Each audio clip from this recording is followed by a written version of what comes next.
Hello students, good morning, नमस्कार। मैं हूं लेक्चरर हरि सिंह और आज आपको पढ़ा रहा हूं मैं 10th क्लास की सोशल साइंस का हिस्ट्री का चैप्टर नंबर 3 जो है the making of global world. The making of global world इसका आज जो चलेगा हमारा ये चलेगा 2.4 topic indentured labour migration from India. Indentured labour migration from India मतलब जो है बाहर से जो है इंडेंचर्ड लेबर क्या होती है। इंडेंचर्ड लेबर वो होती है, क्योंकि बार बार मैं इंडेंचर्ड बोलूँगा इंग्लिश वालों के लिए, हिंदी वालों के लिए अनुबंधित शब्द का प्रयोग करूँगा, तो इंग्लिश के लिए इंडेंचर्ड ही बोलूँगा। लेकिन आपको समझा देता हूँ कि इंडेंचर्ड लेबर क्या होती है। इंडेंचर्ड लेबर होती है जिसको कि जो मजदूर होते हैं उनको एक अनुबंध के आधार पर, मतलब एक कंडीशन के आधार पर और उनसे साइन करा लिए जाते हैं और उनको प्रतिबंधित किया जाता है कि भाई आप लोग है इतने साल तक काम करेंगे और वहीं पर रहेंगे, ये आपकी शर्तें रहेंगी और वो वहाँ से उसको छोड़ नहीं सकते हैं। ये इसके अंदर दिया गया इंडेंचर्ड का अर्थ भी देखो, मैं आपको समझाता हूँ, आपकी बुक में ही है। ये इंडेंचर्ड लेबर है a bounded labour under contract to work for an employer for a specific amount of time to pay off this passage to a new country और होम। ये जो है देखो भाई, कहने का तात्पर्य है, ये आपका दिखाई दे रहा है indentured number a bounded labour under a contract to work for an employer for a specific amount of time to pay off this passage a new country, मतलब जो दूसरे देश में ले जाने के लिए इंडेंचर्ड लेबर क्या होती है, दूसरे देश में उनको साइन करा के ले जाते थे, बॉन्ड करा के ले जाते थे कि भाई आपको इतने समय के लिए जाना होगा और आपको इतना पैसा दिया जाएगा। इसको बोलते हैं इंडेंचर्ड लेबर। दूसरे अर्थ में इसको हम बंधुआ मजदूरी भी बोल सकते हैं, ठीक है नहीं, या अनुबंधित श्रमिक बोल सकते हैं, ठीक है। तो ये आपको समझ ले लो इंडेंचर्ड लेबर क्या था ये, तो मैं आपको समझा रहा हूँ अच्छी तरह से उसको।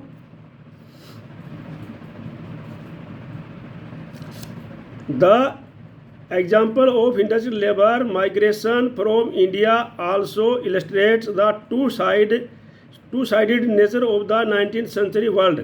जो इंडिया से जो इंडेंचर्ड लेबर जो बाहर गई थी, जो बंधुआ मजदूर गए थे, वो से हमारे को दो प्रकार के उस 19th सेंचुरी के जो विश्व था, संसार था, उसमें दो प्रकार का संसार दिखाई देता है, इलस्ट्रेट दिखाई देता है।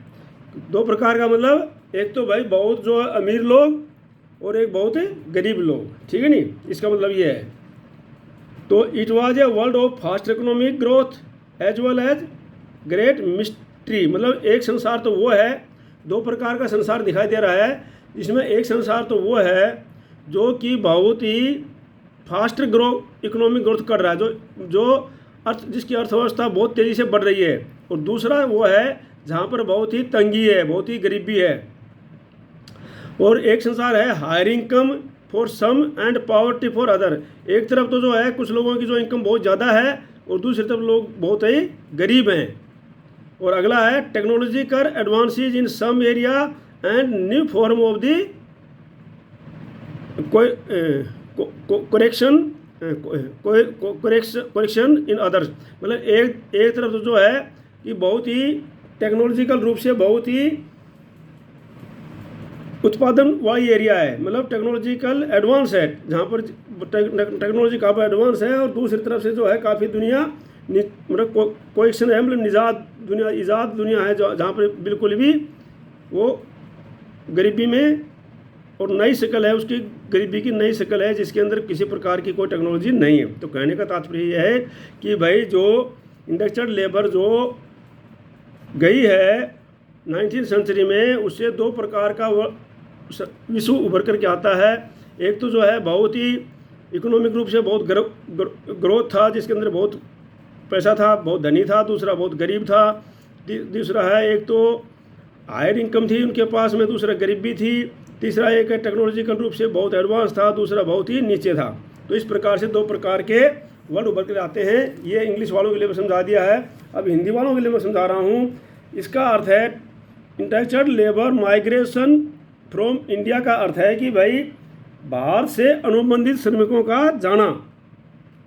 तो बाहर से अनुबंधित, इनको गिरमिटिया भी बोल सकते हैं हम, श्रमिकों को ले जाया जाना भी 19वीं सदी की दुनिया की विविधता को प्रतिबंधित करता है। मतलब दुनिया की अलग अलग उसको प्रतिबंधित करता है।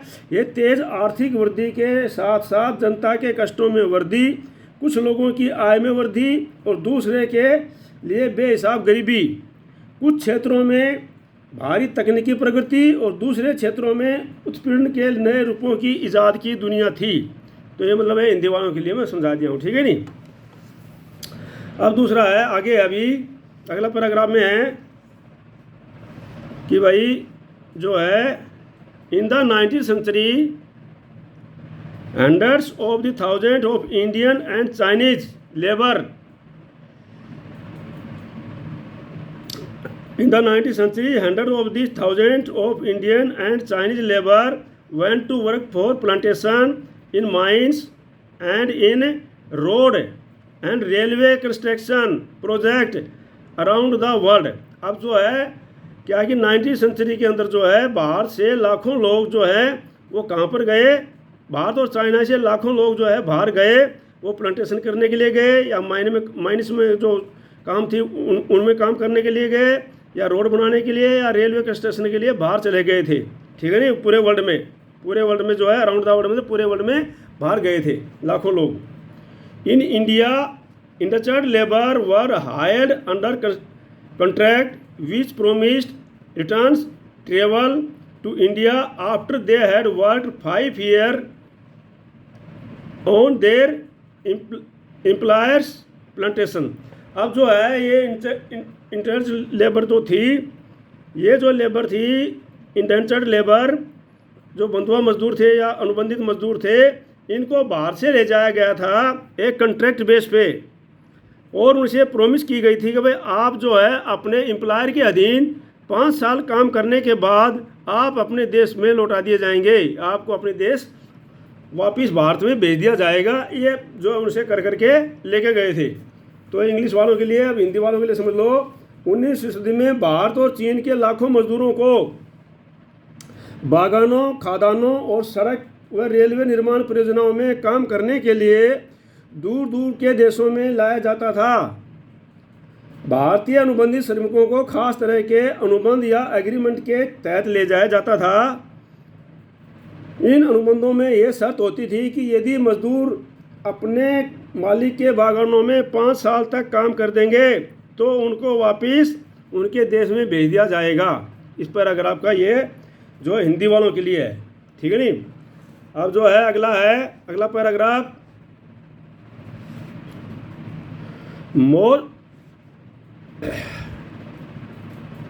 Most Indian industrial workers came from the present day regions of eastern Uttar Pradesh, Bihar, central India and the dry district of Tamil Nadu. जो अधिकतर जो इंडेंचर्ड लेबर थे, वर्कर थे, अनुबंधित वर्कर थे, वो कहाँ से गए थे? वो गए थे ईस्टर्न उत्तर प्रदेश से, बिहार से, सेंट्रल इंडिया से और ड्राई डिस्ट्रिक्ट ऑफ तमिलनाडु से। जो गरीब डिस्ट्रिक्ट थे तमिलनाडु के, वहाँ से गए थे जहाँ पर सुखाव था, ठीक है नहीं। In the mid 19th century these regions experienced many changes. अब 19th सेंचुरी के कारण इन क्षेत्रों में काफ़ी बदलाव आया। कॉटेज इंडस्ट्री डिक्लाइंड, क्योंकि यहाँ पर जो कॉटन इंडस्ट्री थी वो क्या है, वो जो कुटीर उद्योग थे वो ख़त्म हो गए। लैंड रेंट्स रोज, और जो ज़मीन के जो किराए थे वो बढ़ गए। Lands were cleared for mines and plantation, land जो भूमि थी वो माइन के लिए और प्लांटेशन के लिए क्लियर कर ली गई। All these affected the lives of the poor, ये सारे के सारे कारणों से गरीबों की जिंदगी प्रभावित हुई। दे फेल टू पे देयर टैक्स, उनको अपना किराया जो देना में वो असफल हो गए, बिकेम डीपली इंडेबिटेड और बहुत ही कर्जवान हो गए, and were force to migrate to search for work, और अपने वर्क को ढूंढने के लिए, काम ढूंढने के लिए उनको क्या किया, दबाव पड़ गया उनको, मतलब एकदम से वो मजबूर हो गए काम को ढूंढने के लिए। ये इंग्लिश वालों के लिए, अभी इसको और पैराग्राफ है, इसको मैं पूरा कर देता हूँ। तो इसको हिंदी वालों के लिए है भाई, भारतीय ज़्यादातर अनुबंधित मजदूर जो है पूर्वी उत्तर प्रदेश, बिहार, मध्य प्रदेश, भारत और तमिलनाडु के सूखे इलाकों से जाते थे। 19वीं सदी के मध्य वे इन इलाकों में भारी बदलाव आने लगे थे, कुटीर उद्योग खत्म हो गए थे, और कुटीर उद्योग खत्म होने के बाद क्या हुआ कि ज़मीन का भाड़ा जो किराया था वो बढ़ गया, खादानों और बागानों के लिए ज़मीनों को साफ किया जा रहा था, परिवर्तनों से गरीबों के जीवन का गहरा असर पड़ा। वे बटाई पर ज़मीन ले लेते थे, लेकिन उनका जो है किराया नहीं चुका पाते थे, उन पर कर्जा बढ़ने लगा और काम की तलाश में उन्हें मजबूरन देश को छोड़ना पड़ा और बाहर जाना पड़ा। ठीक है, अब जो है अगला है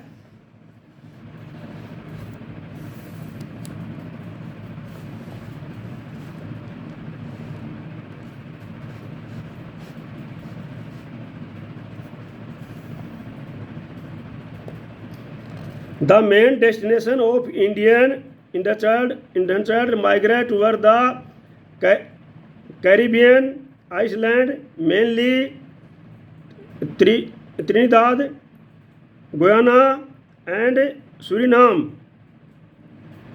Mauritius and Fiji. Closer home Tamil migrant went to Ceylon and Malaya. तो जो है अधिकतर जो डेस्टिनेशन ऑफ जो इंडस्ट्रियल लेबर था वो कहाँ कहाँ पर भेजे गए थे, वो कैरिबियन महाद्वीप में, जहाँ पर विशेषकर त्रिनिदाद, गुयाना और सूरिनाम में भेजे गए, और मॉरिशस और फिजी में वहाँ क्लोजर होम जो थे तमिल माइग्रेंट वहाँ पर भेजे गए, सिलोन और मलया में। तो इस प्रकार से वहाँ पर भेजे गए थे जो इंडियन इंडेंचर्ड लेबर थे। ठीक है नहीं। Indentured workers were also recruited for tea plantation in Assam, और इंडेंचर्ड वर्कर थे ये आसाम में भी इनको भर्ती किए गए थे वहाँ पर टी प्लांटेशन के लिए। तो इस प्रकार से इंडेंचर्ड लेबर ये वहाँ पर भेजे गए थे। तो मैं आपको हिंदी वालों के लिए भी समझा देता हूँ कि भाई जो अनुबंधित जो श्रमिक थे,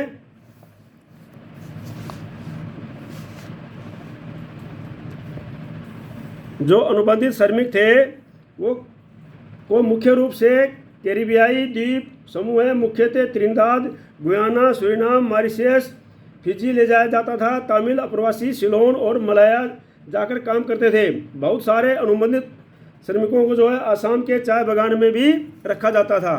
तो ये हिंदी वालों के लिए मैंने एक्सप्लेन कर दिया है। ठीक है नहीं, साथ साथ दोनों को पढ़ लेंगे, दोनों बच्चों को फायदा होगा। अब आगे जो है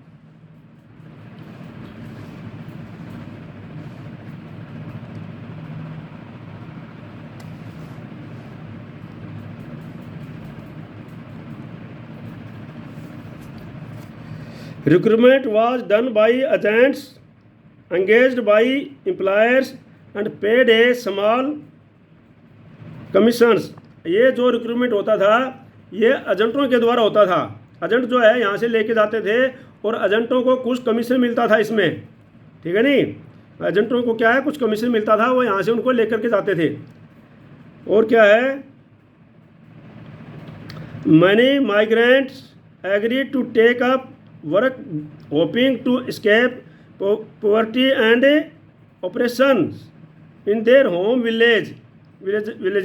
बहुत से जो इंडस्ट्रियल वर्कर थे, माइग्रेंट थे, जो वहाँ पर जो जाने वाले थे वो किस लिए जाते थे कि भाई अच्छा उनको काम मिलेगा, अच्छा काम की तलाश में, और ये गरीबी दूर हो जाएगी, और ऑपरेशन जो उत्पीड़न उनके गांव में होता है उससे वो बच जाएंगे। इस प्रकार से वो जाने के लिए तैयार हो जाते थे। ठीक है नहीं।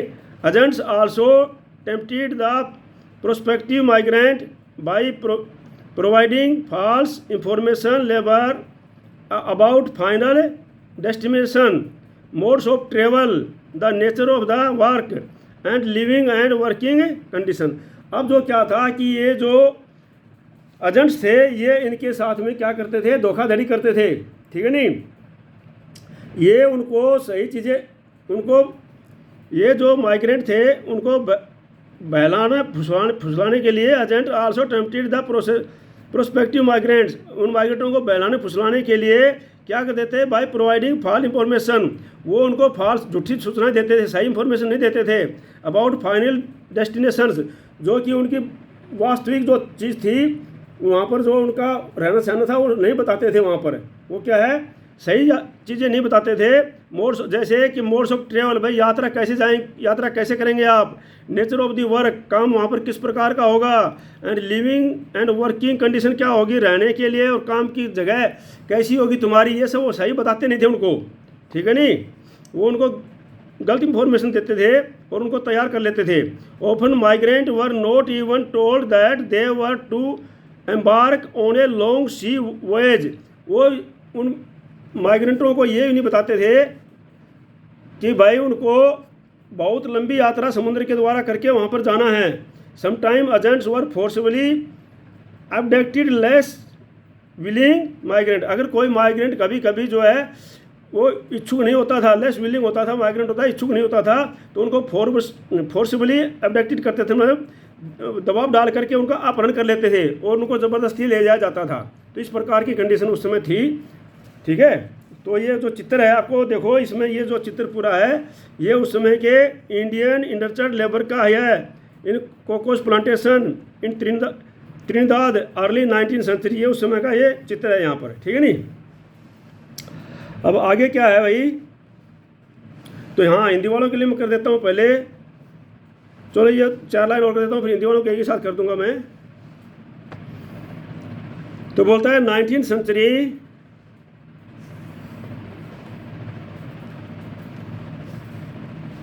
मैं बुक को बिल्कुल सेट करके ताकि आपको एक एक वर्ड दिखाई दे इस प्रकार से पढ़ा रहा हूँ। 19th century industry has been described as a new system of slavery, भाई कहने का मतलब है कि 19वीं शताब्दी में ये जो इंडस्ट्रियल लेबर है एक नया दास प्रथा का रूप धारण कर लिया, ठीक है नहीं, मतलब एक नई किस्म की दास प्रथा आ गई है।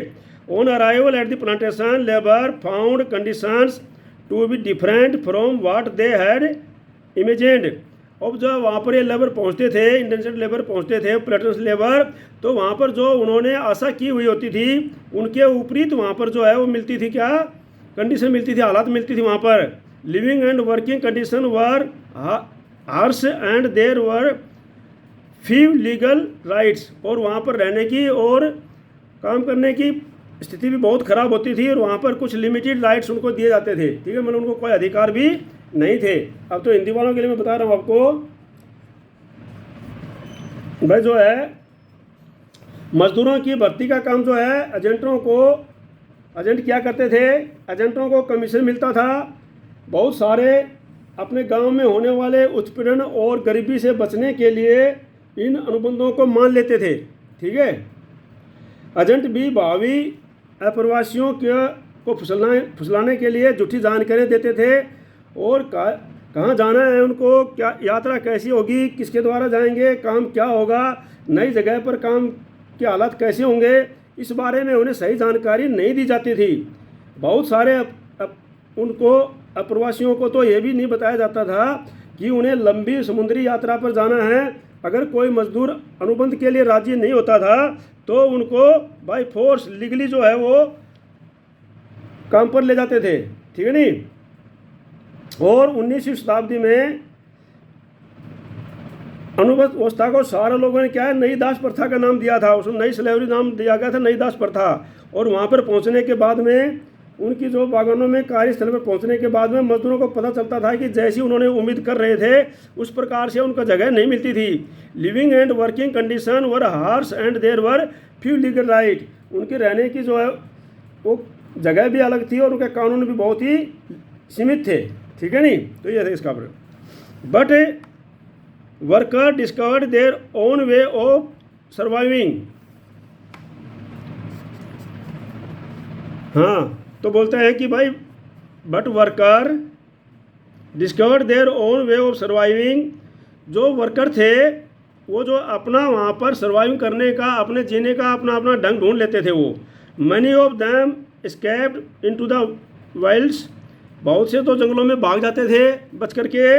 Ewe caught they faced severe punishment, अगर वो पकड़े जाते थे तो उनको बहुत तगड़ी पनिशमेंट मिलती थी, सज़ा मिलती थी उनको।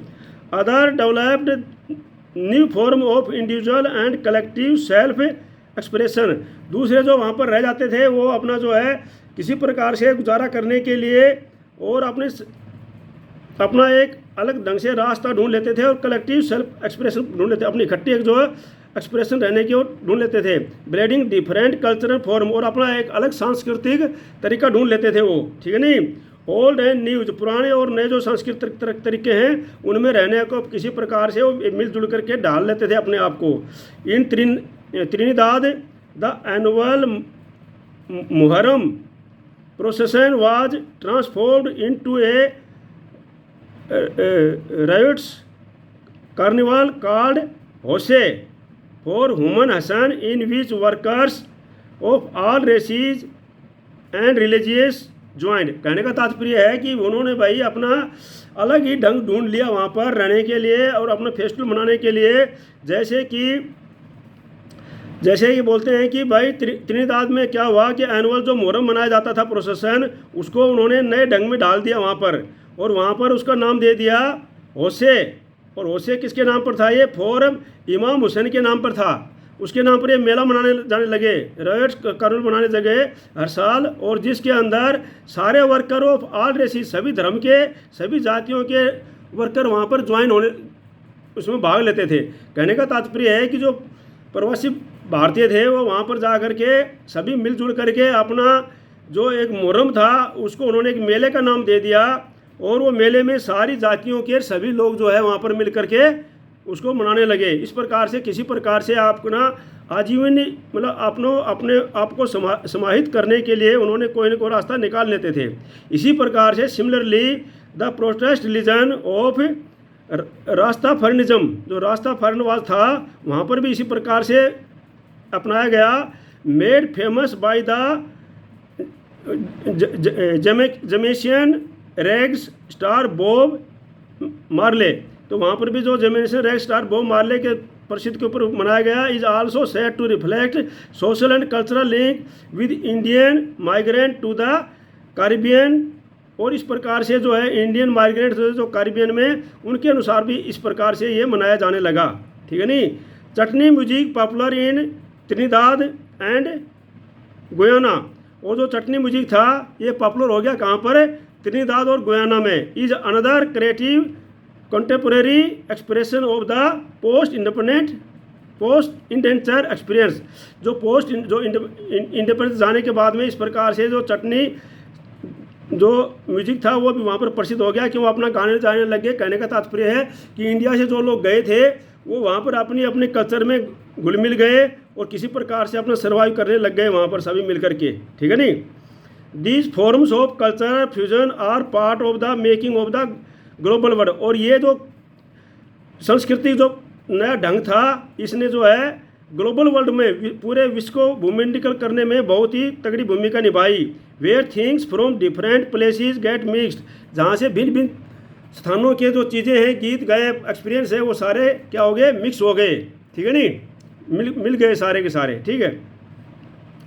Loss their original characteristics and became something entirely new, उन्होंने कुछ जो है अपनी पुरानी जो चीज़ें थी वो भूल गए और नई चीज़ों को अपना लिया। कहने का तात्पर्य है कि जो बाहर से जो माइग्रेंट लोग गए थे इंडस्ट्रियल लेबर, वो वहाँ जा कर के इस प्रकार से अपनी अपनी संस्कृति अपना ली और वहाँ पर रहने के लिए लग गए, ठीक है। तो मैं अभी और इसको हिंदी में समझा देता हूँ आपको, हिंदी वाले बच्चों को।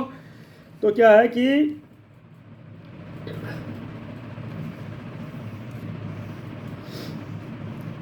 इसके बावजूद क्या है, वहाँ पर कानून अधिकार नहीं थे, उसके बावजूद मजदूरों ने भी ज़िंदगी बसर करने के अपने ढंग तरीके ढूंढ निकाले। बहुत सारे तो भागकर जंगलों में चले गए। अगर ऐसे मजदूर पकड़े जाते हैं तो उन्हें भारी क्या है? सज़ा दी जाती थी। और बहुतों ने अपनी पुरानी और नई संस्कृतियों का मिश्रण करते हुए व्यक्तिगत और सामूहिक आत्माभिव्यक्ति के नए रूप खोज लिए उन्होंने, ठीक है नहीं। त्रिनिदाद में मुहर्रम के सालाना जुलूस को एक विशाल उत्सवी मेले का रूप दे दिया गया। इस मेले में हुसैन इमाम के नाम से दिया गया और उसमें सभी धर्मों का नस्लों के मजदूर हिस्सा लेते थे। इसी प्रकार रास्ताफारियानवाद रस्तफरनिज्म जिसको बोलते हैं नामक विद्रोही धर्म, जिसे जमैका के रेंगे गायक बाब में ख्याति के शिखर से पहुंचा दिया। और भारतीय प्रवासियों और कैरिबियन द्वीप समूह के बीच इन संबंधों की झलक देखी जाती है। त्रिनिदाद और गुयाना में मशहूर चटनी म्यूजिक भी भारतीय प्रवासियों के यहाँ पहुँचने के बाद सामने आई। सांस्कृतिक समागम के ये स्वरूप एक नई वैश्विक दुनिया के उदय की प्रक्रिया के एक अंग थे। और ये ऐसी प्रक्रिया थी जिसमें अलग अलग स्थानों की चीज़ें आपस में घुल मिल जाती थी और उनकी मूल पहचान जो है, विशिष्टताएं थी, वो गुम हो जाती थी और बिल्कुल नया रूप जो है सामने आता था। तो ये है आपका हिंदी वालों के लिए भी। अब मैं जो है आगे चलता हूँ। अब क्या होता है, most indentured worker stayed on after their contract ended और return to their new homes after short spell in India. अब क्या हुआ, बहुत से जो इंडेंचर्ड लेबर थे, जो बहुत से अनुबंधित वर्कर थे, इंडेंचर्ड लेबर थे, जो वर्कर थे, वो क्या है, अपना जो उनका अनुबंध का जो टाइम था, कॉन्ट्रैक्ट का टाइम था, उसके बाद भी वहीं पर रुक गए, क्योंकि वहाँ की संस्कृति अपना ली उन्होंने, वहाँ पर अपनी संस्कृति अपना ली और वहीं पर रुक गए। और कुछ जो इंडिया में आए और कुछ थोड़ा समय बिताने के बाद में फिर वहीं पर चले गए, क्योंकि वहीं पर उनको रहने देने का ढंग अपना लिया उन्होंने अपना, ठीक है नहीं। Constituently there are the large communities of people of Indian descent in these countries. इस प्रकार से बहुत सारे जो इंडियन लोग हैं ये वहीं के वंशज हैं। हमारे जो बाहर देशों में जो बहुत से इंडियन अभी मिलते हैं वो उसी समय के इंडिया के वंशज हैं वो वहाँ पर, यहाँ से गए हुए इंडस्ट्रियल लेबर के ही वंशज हैं वहाँ पर, जो अभी ठहरे अभी वहाँ पर मिलते हैं। अब कैसे हैं, have you heard of Nobel prize winning writer V S. Naipaul. क्या आपने एक नोबेल प्राइज राइटर जो लेखक था वी.एस. नायपॉल का नाम सुना होगा। Some of you have followed the exploits of. बहुत से लोगों ने आपने उसको पढ़ा भी होगा। वेस्ट इंडीज हाँ, बहुत से आप लोगों ने जो देखा होगा, वेस्ट इंडीज जो क्रिकेटर्स थे, ये शिवनारायण चंद्रपोल एंड रामनरेश सवरेन, ये सारे के जो क्रिकेट थे ये हमारे इंडियन वंशज हैं, वहाँ पर उसी इंडियन लेबर के वंशज हैं, वहाँ पर गए हुए थे, उन्हीं के वंशज हैं ये। If you are worked by their names sound vaguely Indian, तो आप सुनोगे तो उनका नाम जो है इंडियन साउंड में कैसे आता है। The answer is that they are descendant from indentured labour migrant from India, क्योंकि उनके जो पूर्वज थे, ये जो वंशज हैं, ये जो इंडेंचर्ड लेबर गए हुए थे उन्हीं के वंशज हैं सारे के सारे, वहाँ पर जो रुक गए अभी, ठीक है नहीं। तो आपको अच्छी तरह समझ में आ रहा होगा पैराग्राफ ये। मैं इसको हिंदी में भी समझा देता हूँ आपको कि भाई ज़्यादातर अनुबंधित जो श्रमिक मजदूर थे वो समाप्त होने के बाद भी वापस नहीं लौटे, और वापस लौटे उनमें से अधिकांश केवल कुछ समय के लिए यहाँ इंडिया में बिता करके फिर वापस चले गए, अपने अपने वापस ठिकानों पर चले गए। इसी कारण इन देशों में भारतीय मूल के लोगों की संख्या बहुत ज़्यादा पाई जाती है। क्या आपने नोबेल पुरस्कार विजेता साहित्यकार वी.एस. नायपॉल का नाम सुना है? और आप में से कुछ लोगों ने वेस्ट इंडीज़ के क्रिकेट खिलाड़ी शिवरेन चंद्रपाल और रामनरेश सवरेन का नाम भी सुना होगा। क्या आपको इनका ऐसा नहीं लगता है कि उनके नाम जो भारतीयों जैसे हैं? तो इनका यही कारण है कि वे जो है हमारे अनुबंधित मजदूरों के वंशज हैं वहाँ पर, ठीक है नहीं। अब क्या है, आगे है, फ्रॉम द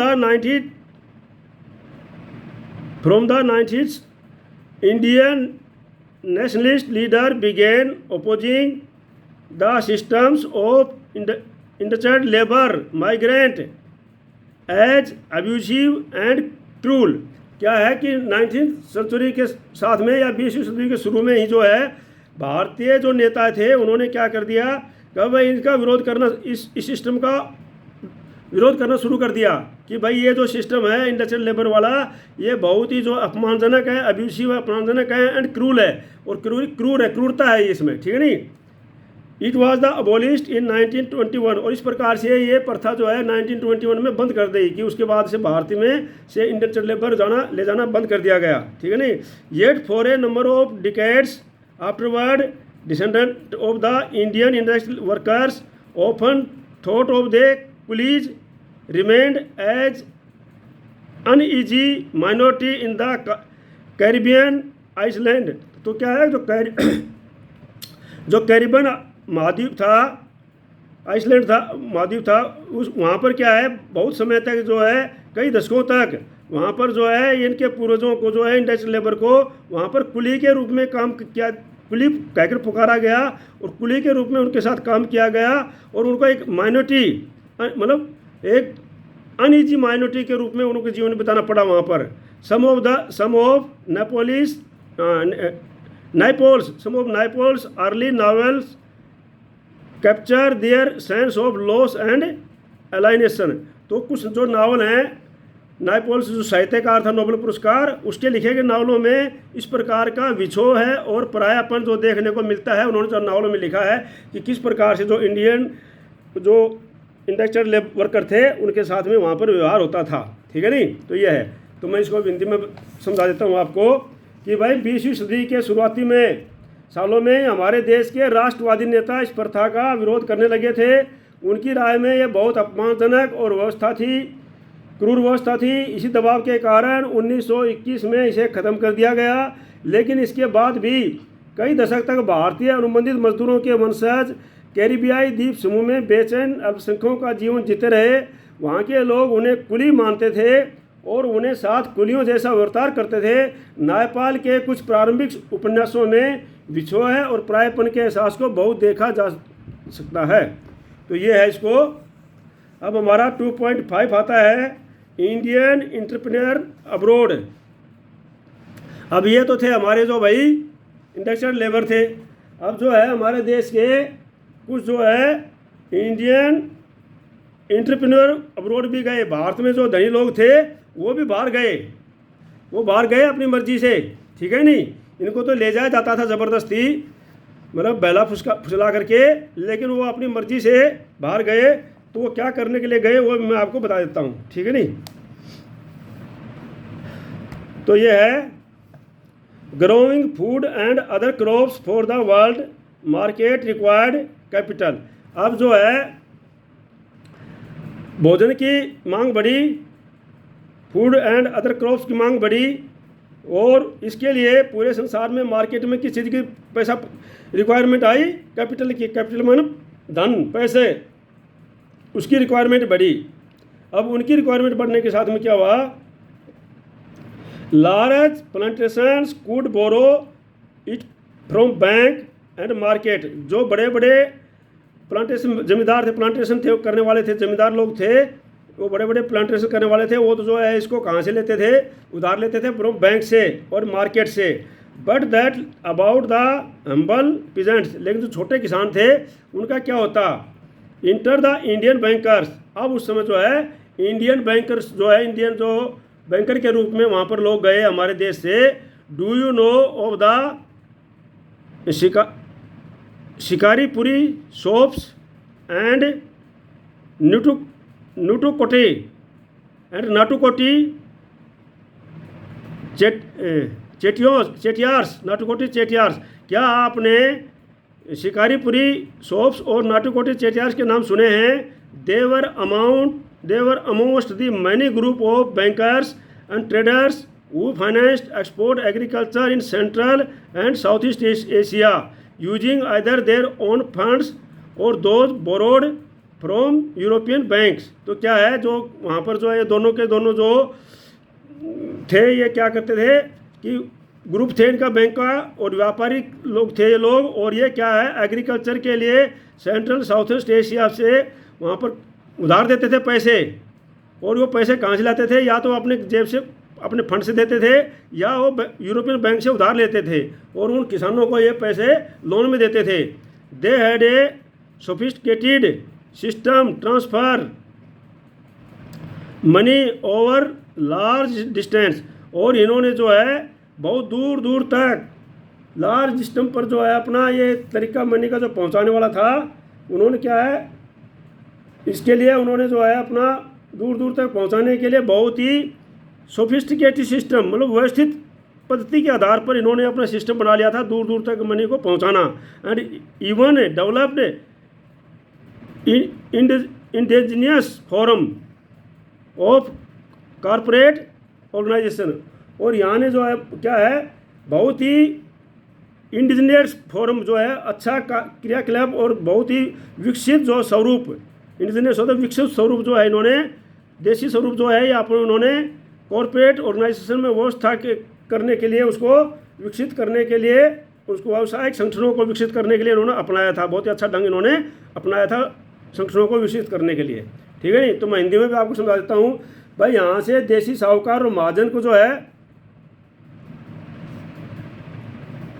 हाँ ऊपर से ले लेता हूँ मैं आपको, ऊपर से नहीं समझा हिंदी वालों को। Growing food and other crops, तो बोलता है विश्व बाजार के लिए खाद्य पदार्थ व फसलें उगाने के वास्ते पूंजी की आवश्यकता थी, ठीक है नहीं, पूंजी की आवश्यकता, रिवार्ड कैपिटल पूंजी की आवश्यकता थी। और ये बड़े बागानों के लिए तो बाजार बैंकों का पैसा, बाजारों से बैंकों से पैसे लिया करते थे। But what about the humble peasant, लेकिन छोटे किसानों का क्या होता। अब यहीं पर जो है, यहीं से जो है देसी साहूकार महाजन इसमें सामने आते हैं, जिनका नाम है शिकारीपुरी श्रॉफ और नटुकोटोई चेटियार। इनके नाम तो जो आपने सुना होगा। तो बोलता है कि वो जो है बहुत सारे बैंकों और व्यापारियों में से थे।